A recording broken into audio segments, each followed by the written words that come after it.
Hello, my name is Richard Eisenmeyer and I'm a clinical psychologist specialising in the area of autism spectrum disorders. Thank you for taking the time to watch this video. For many years it has been very difficult for parents, teachers and specialists in the field to understand people with autism and Asperger's syndrome. In the last 10 to 15 years, a great change has occurred with the diagnosis of children and adults with much higher functioning forms of autism who have been able to describe their life experiences. I have learned to understand what it might be like to have autism through my patients, and it is them who have driven the type of treatment and assistance that is now available. My aim with this video is to raise awareness of the way people with autism and Asperger's syndrome think and experience the world around them, to help explain certain difficulties that many of them encounter. I think with a better understanding, we can usually make some changes at home and at school that can enable people with these conditions to better manage their environments and to help them fulfil their individual potential. What I would like to do now is give a very brief history of autism and describe the various features that we're likely to see in people with this condition. For a good 60 years, we've been very good at diagnosing very, very low functioning forms of autism. That film Rain Man, and the main character in Rain Man, is a very good depiction of somebody with a very severe intellectual disability and autism. We realise now we made a big error and that autism can be demonstrated in much higher functioning forms, and surprise, surprise, we call these groups up here high functioning autism.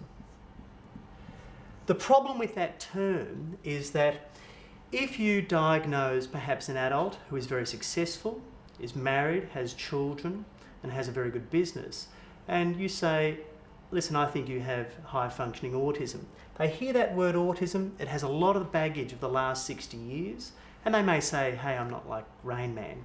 Now they're not, but in some ways they are. And so to make it a little bit more palatable, so they accept it a bit better, we now use another term called Asperger's syndrome.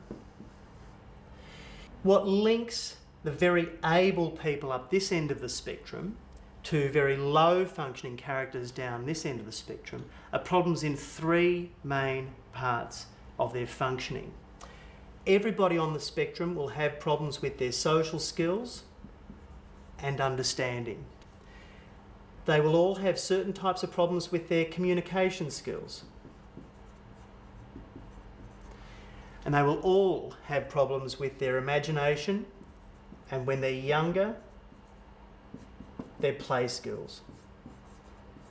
This is in fact what autism is, just three delays in certain areas of a person's functioning. Let me describe how those particular features apply across the autism spectrum.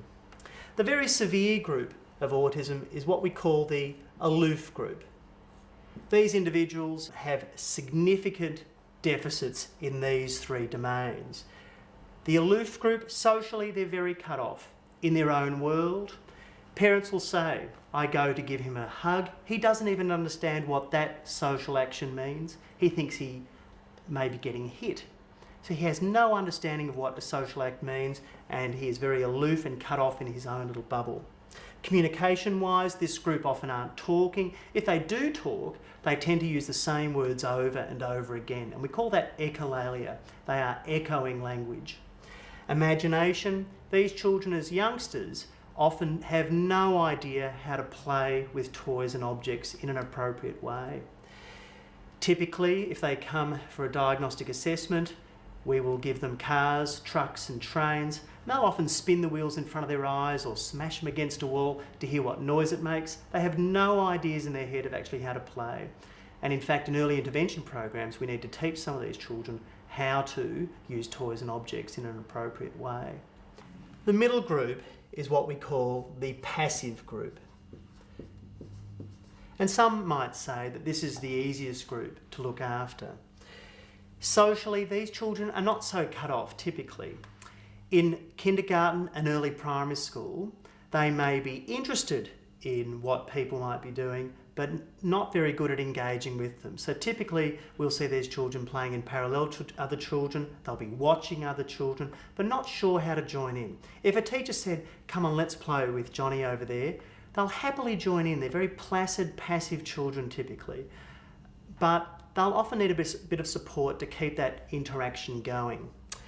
So they're interested in the social world, the people world, but not very good at joining in. In terms of their communication skills, many of these children have had delays in terms of their receptive and expressive language skills. But with a good dose of speech therapy, usually these children will catch up. So often by about 8 or 9 years of age, those skills have much improved.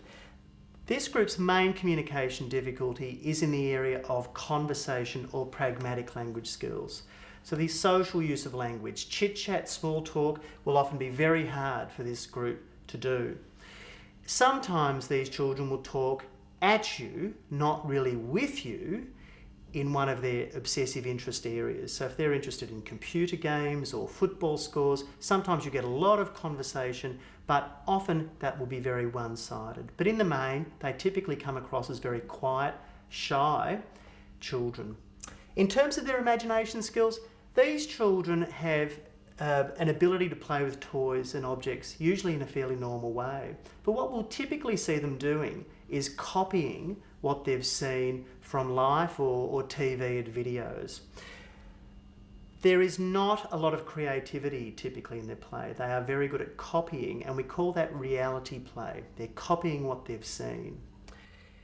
When we look at how these children play, many parents will say, look, he's interested in Thomas the Tank Trains and Toy Story, but what he'll do is just relive scenes and the script taken straight from the videos. So if a father says, you know, Thomas is always a train, today let's make Thomas a rocket ship.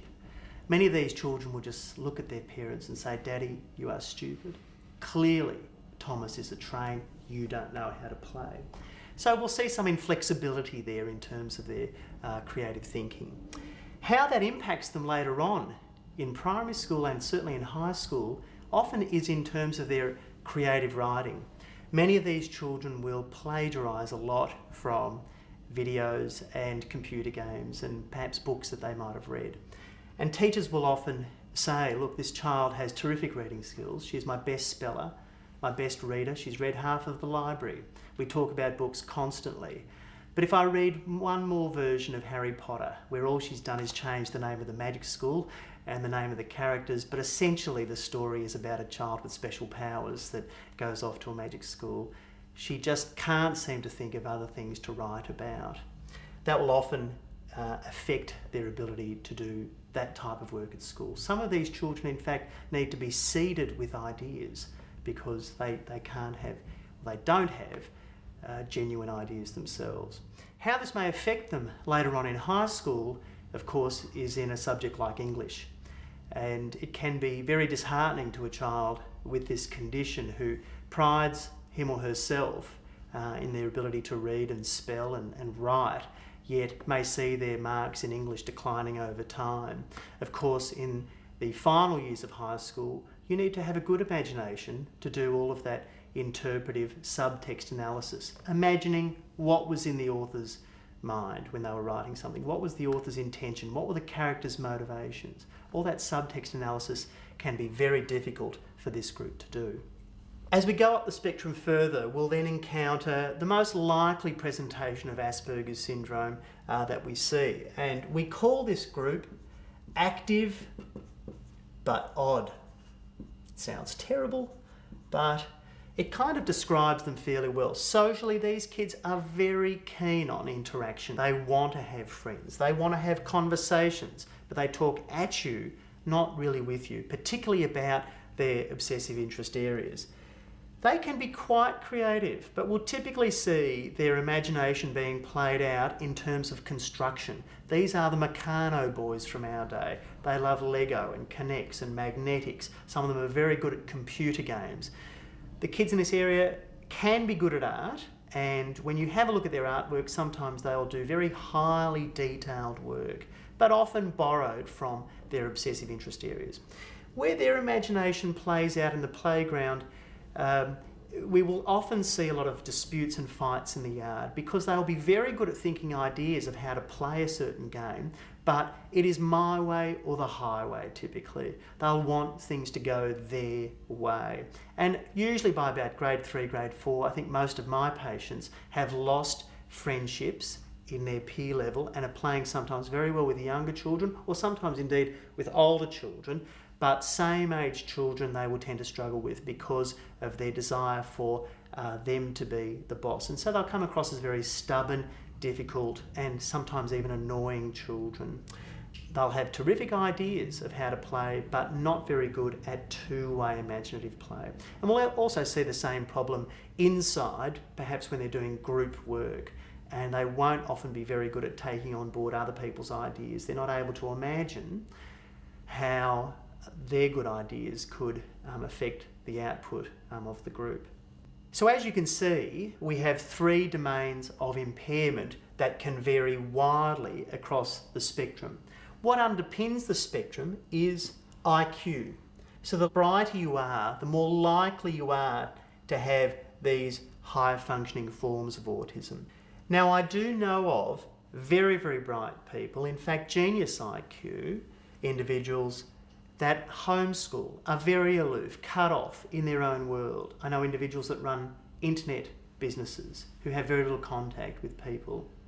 They are very aloof and, if you like, in their own world. And I also know adults and children with mild intellectual disabilities that I could say are quite active but odd, wanting to engage, very friendly, sociable people, but the way they go about engaging with you is in odd, quirky ways. But in the main, the brighter you are, the more likely you are to have these higher functioning forms of autism presenting either in the passive way or the active but odd way. The other thing that underpins the spectrum is age. We see some children at 2, 3, 4 years of age, very aloof, cut off, often not talking, seemingly very delayed, yet by 10, 12, 14 can be the maths and science star of their classroom. They've obviously improved their functioning over time, they've not got an intellectual disability, they have 1 or 2 friends, and very much then with that active but odd presentation. It is rare, but it can happen. There are 3 other areas of functioning that we will look at in terms of diagnostic assessment, but importantly, these are not necessary for a diagnosis, but they are very common, and so we will typically ask about them. The first area is the sensory development of these people. They have sensory processing issues. They will either, if you like, underfeel the world or overfeel the world around them. Common oversensitivities are in the areas of noise. Many of these children, especially when they're young, will complain about certain sounds and noises. Mind you, if they're making the noise, absolutely fine. Some of these children overprocess light and will be very difficult to take out in the summertime. I have some children that are already quite odd. They're teenage boys that are wearing caps and sunglasses inside the classroom because they will complain that certain forms of light, such as fluorescent lighting, hurts their eyes. Some children will overprocess certain textures of clothing, so they'll not like jeans or jumpers. They won't wear underwear or socks or shoes. They will complain about seams and tags on clothing. Some of these children will eat from a very narrow range of foods because they will overfeel certain tastes and textures, and it'd be very difficult to broaden their diet over time. Some of these children will underprocess things as well. Common ones are pain. Some of them will have a very high pain threshold. I've had patients of mine who have had fractured toes and fingers and not report it to their parents. You get the slightest nick or scratch and you'll get this over-explosion. So they can certainly underprocess certain things but over-process others. Some of these children will also underprocess temperature and changes to the weather, and during winter time not wear enough clothing, yet during summertime wear too much clothing and constantly needing prompts to take off clothing because they're very, very warm. Another area that we will look at in a diagnostic assessment is a person's fine motor and gross motor skills.